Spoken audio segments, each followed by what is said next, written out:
This week on Dumb Pitches, my guest is Mike Mulloy, and he pitches us TV shows and movies that are pretty stupid. What would you do with a Beavis and Butthead reboot? Jesus is coming back, and two food truck guys hate each other and then fall in love. How beautiful. It's a great episode. Here we go. Dumb Pitches. What a bunch of dumb pitches. Oh my God.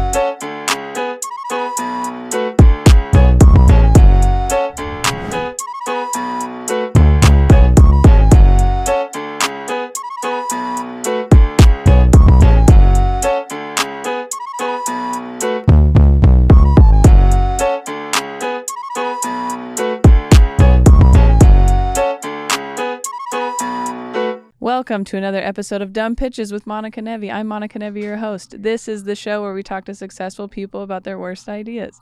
And I'm so happy to have our guest this week, Mike Mulloy. Yay. Hey, how we doing? Good. To how see are ya. you? Thanks for doing it. I'm excited to have you. And Absolutely. Thanks for thinking of me. rivaling the most plants we've had in the background of a guest. Yeah, So these that's nice. I have nothing to do with them. It's my fiance that keeps them alive and keeps buying them.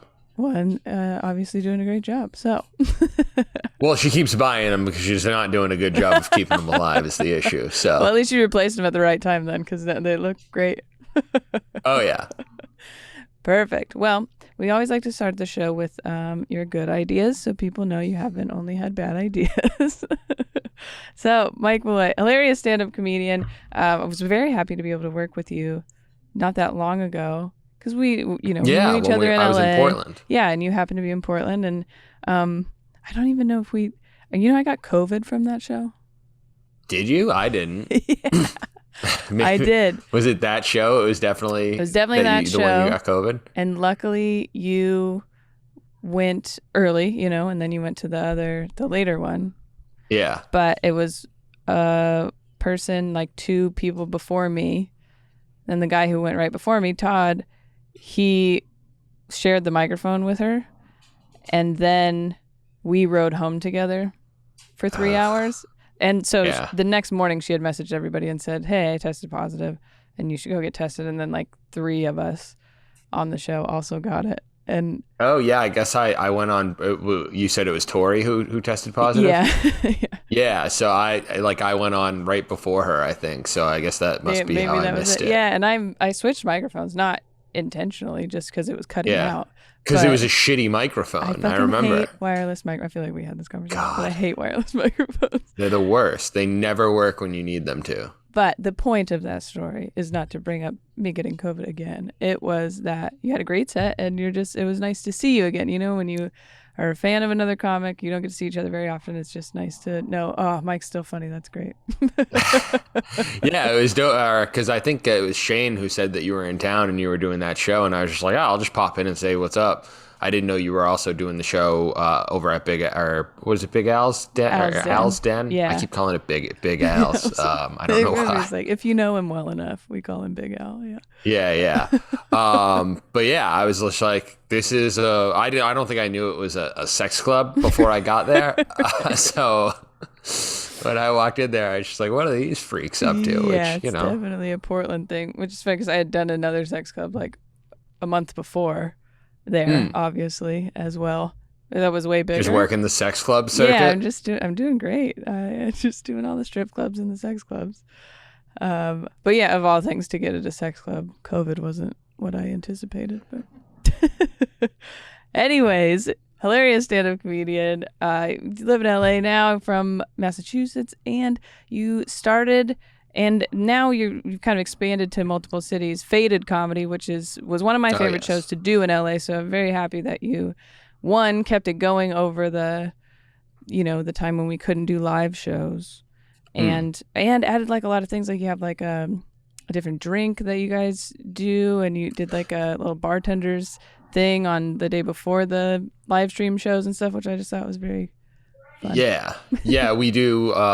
During the pandemic, we were just bored and we were just like, all right, there's a bunch of bartenders that are out of work. What can we do to kind of help them? And we decided to do this live stream where bartenders would come on and teach us how to make drinks and teach the audience at home how to make drinks. And we'd throw their Venmo up on the screen so people at home could tip them. And a lot of them would make some decent money to not leave the house. So it was a pretty cool thing that we were able to do. Yeah, I had a good. I mean, and I swear, every time you post a drink, I'm like, oh my god, it sounds delicious. Like it's never. So I'm like, oh, gross.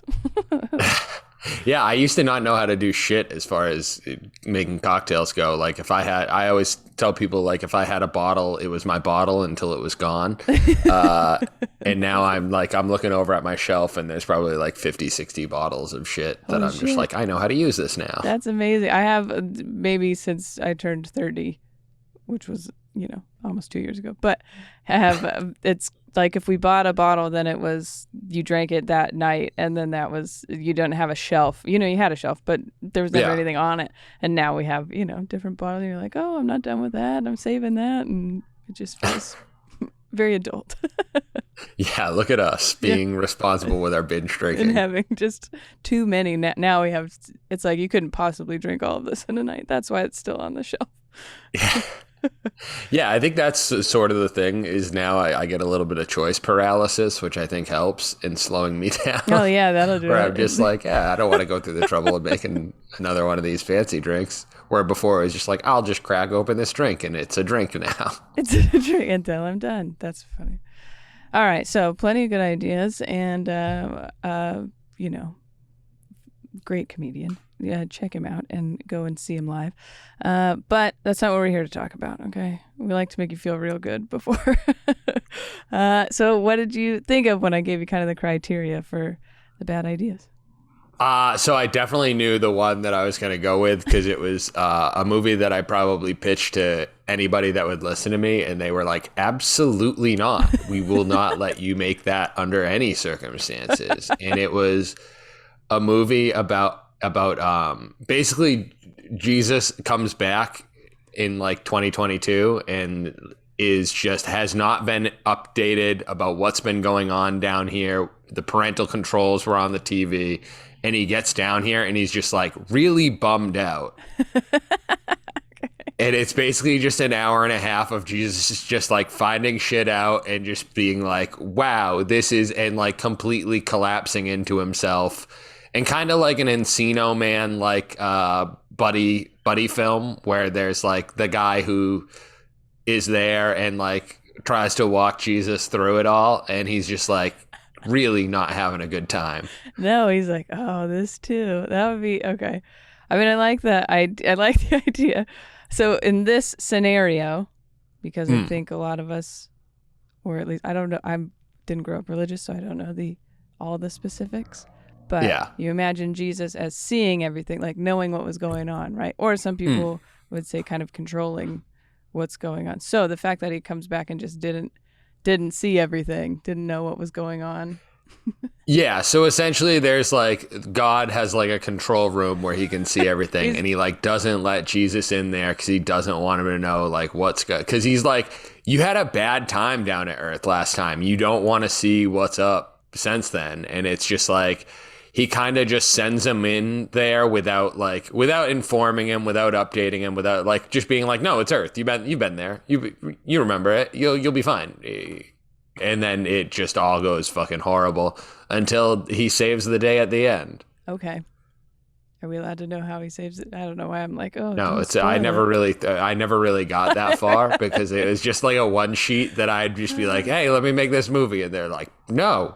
People will be so mad at us. That's fair. Yeah, I guess I did. Well, fair. Whatever. For them to be concerned about. Would people be that mad? I guess. Well, because a lot of it was... But, Yeah, I mean, a lot of it would be like pointing out just how fucking antithetical Christianity is to everything that he was about. Right. I like the idea of him being stupid. Like not really... not stupid, but like... blissfully ignorant in that he's coming back like, oh, everything's gonna be great, and it's just he doesn't understand it. But like that, and that's kind of a part of the like one of the like things that I wanted to go with is like he goes back to where he started. Like they send him back out that the original portal from when he like died and was resurrected. And so he like comes out and is just like, where should I, and like it looks normal over there where he was, or like at least similar to what he was dealing with. And then he's like, finds out that he has to go to America, and like the whole process of him trying to go to America with no ID, and like all that would come with a dark long-haired fellow trying to immigrate to the United States. Right. And then we all get that answer that Jesus is not white, and then everybody be mad about that. Maybe. But he gets an apartment in New York and absolutely just hates it. I mean, it would be a shock. I had a joke about, and it was one of those where I was like, I like this one, but nobody else does, This is one of those fun ones. About, I certainly have a lot of those. Yeah. If he did come back, he wouldn't know anything that was going on, And I think the joke was like, even cars, like he didn't have cars, Jesus can't drive. His blood alcohol level is wine. Yeah, that was actually, I think Jesus, I'm sure we've all had a similar joke, but it was about people who say, Jesus, take the wheel. I'm like, that guy has never seen a car. Yeah. He could not drive. Why would you, you'd be better off just having a chimp drive. That's, okay, so that's a good, that's funny because I do feel like some of the direction you can go is just him being astonished and, it's nothing like and then I guess maybe figuring out that he had been lied to by God.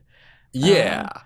But also it would answer a lot of the religious disputes, like he could just answer those questions of like, what happened here? And is the Garden of Eden in Missouri? Well, that's actually another part of the rub was that it wasn't God who sent him back this time. It was the devil who just dressed up as God. It was just like, oh, Jesus, because he was going to just completely break his spirit by sending him back and being like, go check it out. Yeah, it's time. It's time for you to go back, but it sucks. I mean, just it's a funny because you could do. I mean, obviously, there's a lot of funny stuff you can do with Jesus and whoever his friend is that's helping him, but the comedy that could come from people actually realizing that he had come back finally and what that would actually be like. Yeah, and what would the news be like if that sort of thing happened? Like, what would Twitter be like? What would what would the ramifications of something like that be? Like, how many people would actually believe it when it's just this guy who just showed up and is just like, no, I'm really Jesus. Well, and that would be, oh man, and that would be so great that, I mean, obviously we watch this conservative versus liberal dichotomy of the news and media and what that would be like with Jesus actually coming back. And because how many right-wing news channels would actually be like, oh no, this guy's totally Jesus, and they'd be like, no, this guy's a fraud. Look at it, because just as soon as he said something, they'd be like, oh no, we don't agree with this. Oh, that would be kind of fun. Yeah, now, but it was. I pitched it very much like Encino Man. I was just like, he comes back and he has to have this guy who's there and a good-hearted dude who's not religious but also just trying to help this dude. And is he a normal where's that guy from? How does he get? They get an apartment in Brooklyn. He's just his roommate in Brooklyn. He finds his roommate on Craigslist. That's hilarious. And so it's just some dude. And okay. Did you have any thought of who you would cast as those two characters? Boys, enough. I thought of a Jonah Hill type as the roommate. Okay, yeah. I think when I pitched this a couple of years ago, that was a little more doable than it would be now, where he's just no, only serious shit. Oh yeah. He is. So him, and then I don't know, because you got to kind of go wispy on a Jesus. You kind of got to go fairly frail. That's so fair. I'm trying to think of who. I don't really know who I'd do on that.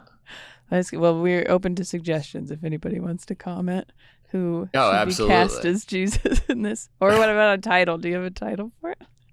I can't remember what the title. I think it was I think it was called Jesus's Big Adventure. I think I was that big a dickhead where I was just like, yeah, and it's called Jesus's Big Adventure. I mean, I don't know. That would be if it was marketed properly and I saw that and I knew it wasn't coming from like, a Christian bookstore or something that somehow got in my feed. I'd be like, wait, this is a movie? I would totally watch that. I just want to be the anti Kirk Cameron. I want to just make counter programming to that. Have you ever seen that movie that he made? The Fireman movie? No. Dog, it is insane. So Buddy is a fucking firefighter and he's addicted to porn.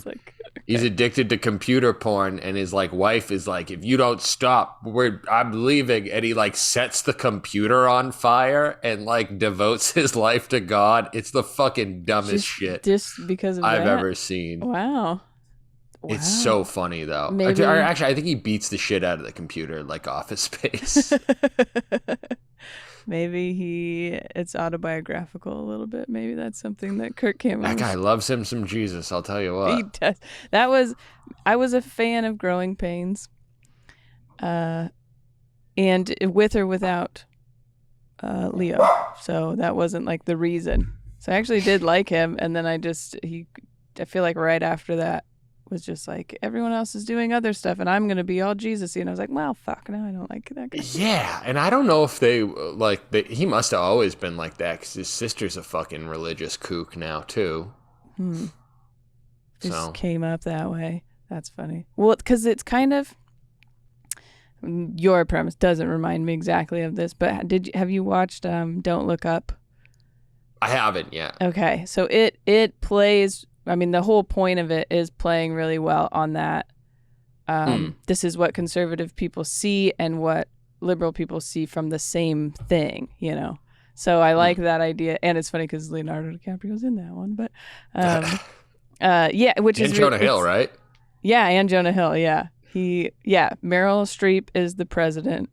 Jonah Hill is her son, and they're conservative.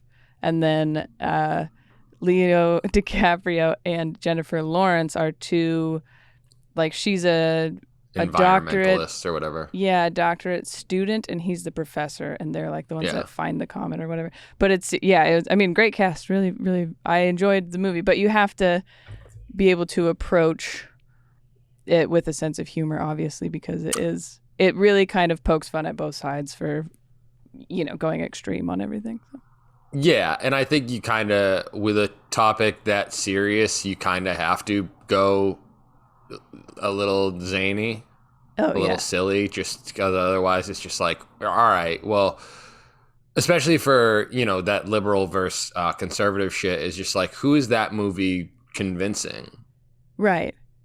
Like it's kind of obviously a lot of most art is fairly masturbatory, but it seems even more so with something like that where it's just like, this is sure, I get it, but to portray it as like important, like an important piece of fucking media where it's just like it's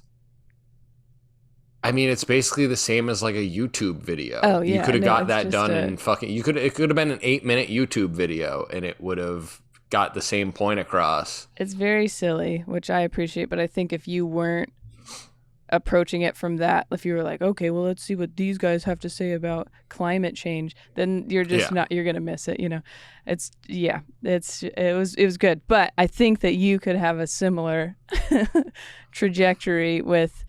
bringing back Jesus and what the two, the divide would be there. And obviously, I think that it would be a similar thing. Obviously, I say that shit about Don't Look Up, but it's the same thing with this. It's not like I'm going to convince anybody that was a fucking right-wing person. Well, and they would probably not watch it, or they get offended, or they 2 minutes. Or these marks are so fucking stupid that maybe they would watch it just to get mad at it. And then take it too seriously.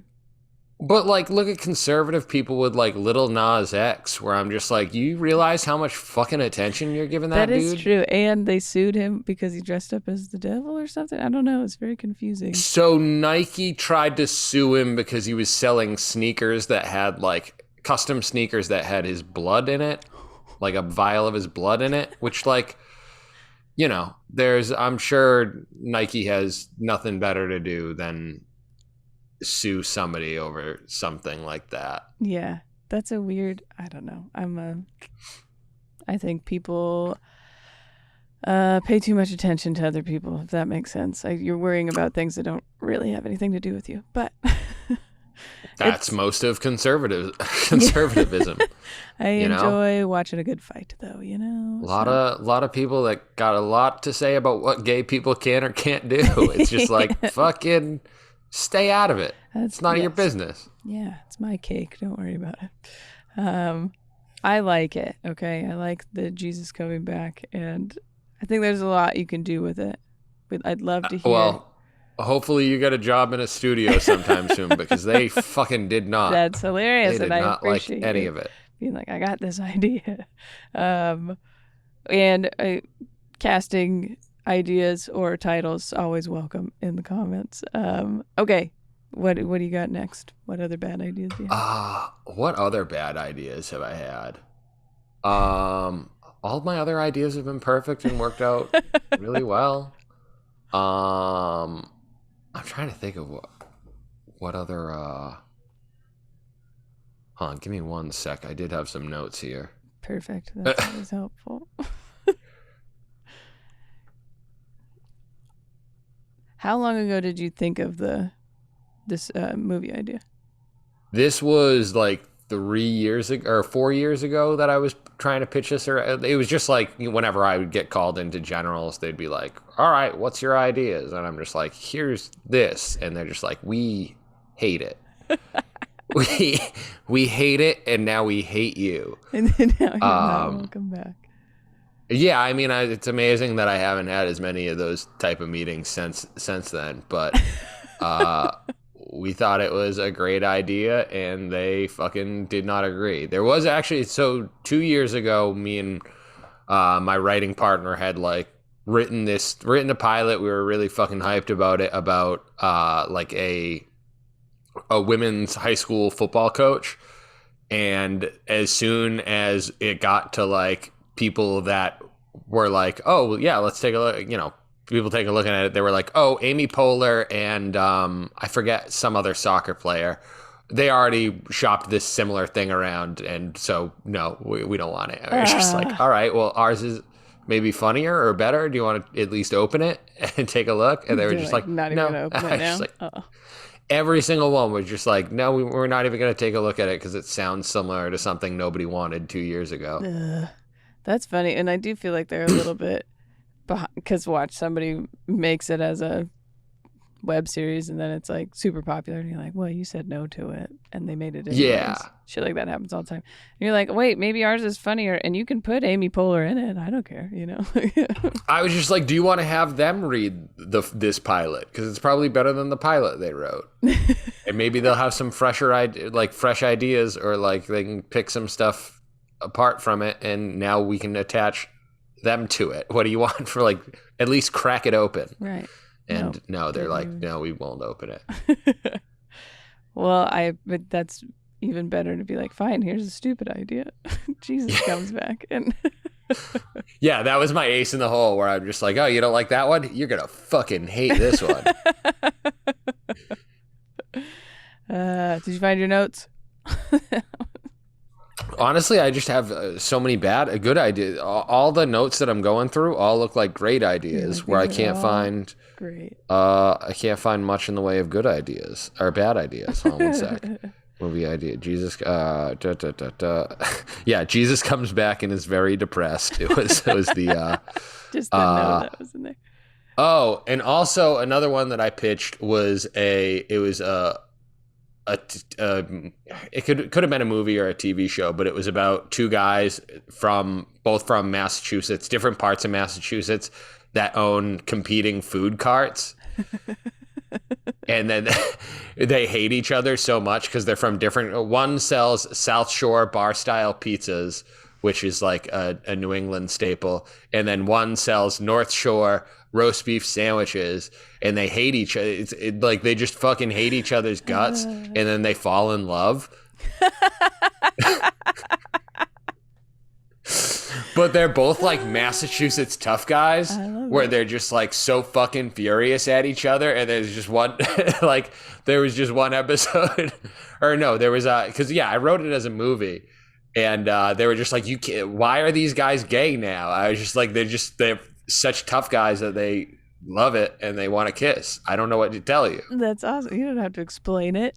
People just love who they love. But I love the idea that they just hate each other based on the food truck. That's it. Like they're just like, we're competing. And that they're like, people from Massachusetts are very territorial. There's a lot of tribalism, even with just like different parts of Massachusetts. And like, especially food related tribalism, where it's just like, this is the best thing. No, this is the best. Like everybody in Boston either likes Mike's pastries or modern pastry. Everybody on the South Shore either likes fucking Town Spa or Cape Cod Cafe. Like, and they're very set on their opinion. And also, I mean, for me, it's Cape Cod Cafe and Mike's pastries all day. Like, I just want to clarify. Fuck Town Spa. But no, that's just me. That's hilarious. Okay, so that's the only reason they hate each other, though. How do they fall in love? They were mad at each other and like about to fight, and then they get so close to each other that they kiss.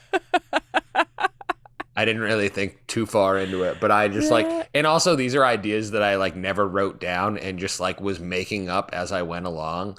Like there's so many times where that happens where I'm just like, they call me into a meeting and I'm just like, they're like, what are your ideas? And I have like one good one.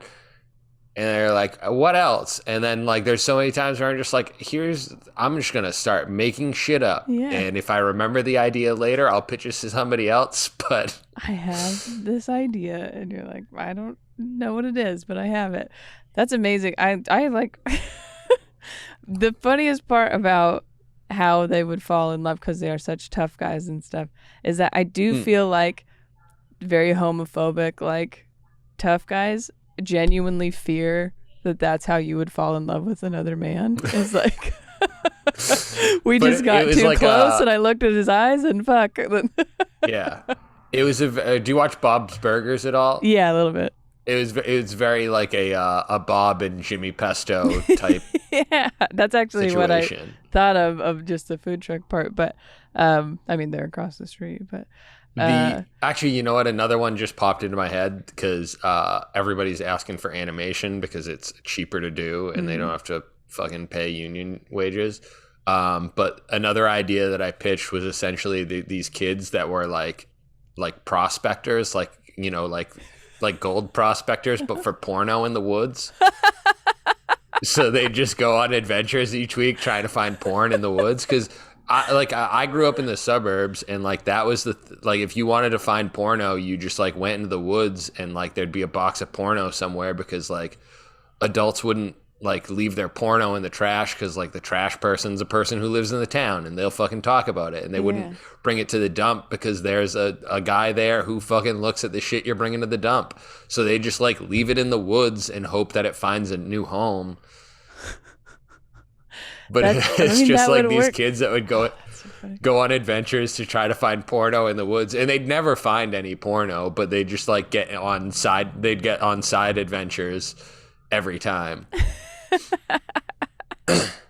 I mean, I don't know if it's because I'm from a suburb, but it's pretty big, so you wouldn't necessarily be scared that the trash guy would pick it up.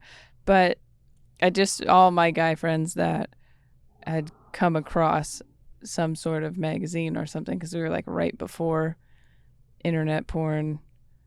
That was in like high school, well, maybe the end of middle school, anyways. So like, you know, 6th grade-ish, that's where they would hide it, just because they didn't want their moms to find it in their rooms or whatever. So they'd like go in the back, and then they would tell each other, of course, where it was. They'd be like, all right, you got to go to this tree and then take a left and it's under that rock. Yeah, and they have a map with a fucking skull and crossbone and an X.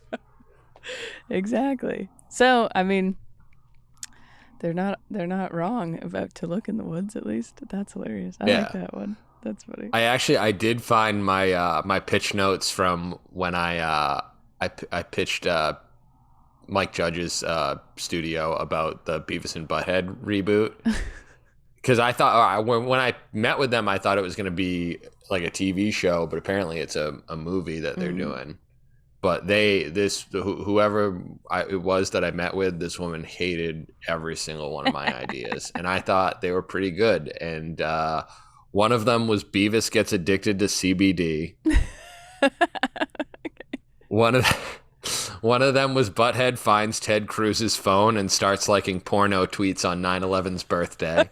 Which, do you remember that like 3 years ago on 9/11's anniversary, Ted Cruz was out here liking porno tweets? Yeah, yes. I do remember that, but he's not. So that was one idea. And then Beavis is mad that AOC put Tory Lanez on her playlist because he's team Megan Thee Stallion and goes to confront her on January 6th. So he just happens to be getting there like the same time that the fucking right-wing mob is there.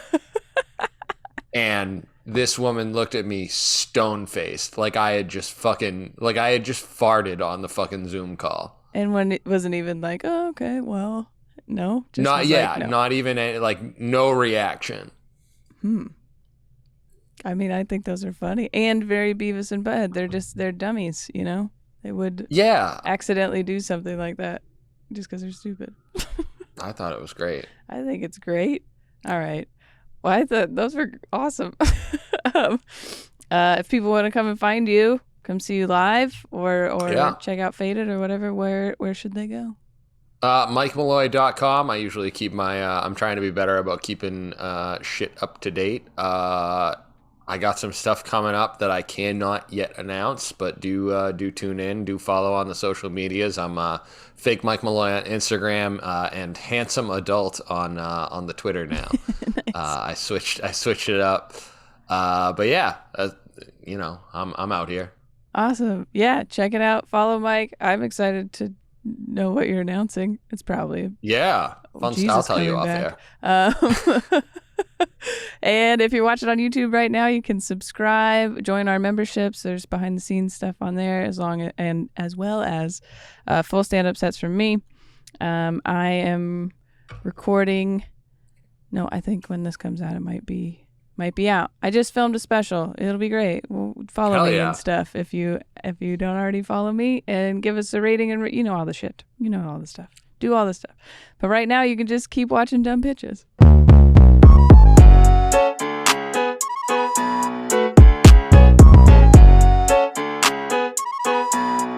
You're weird. Yes.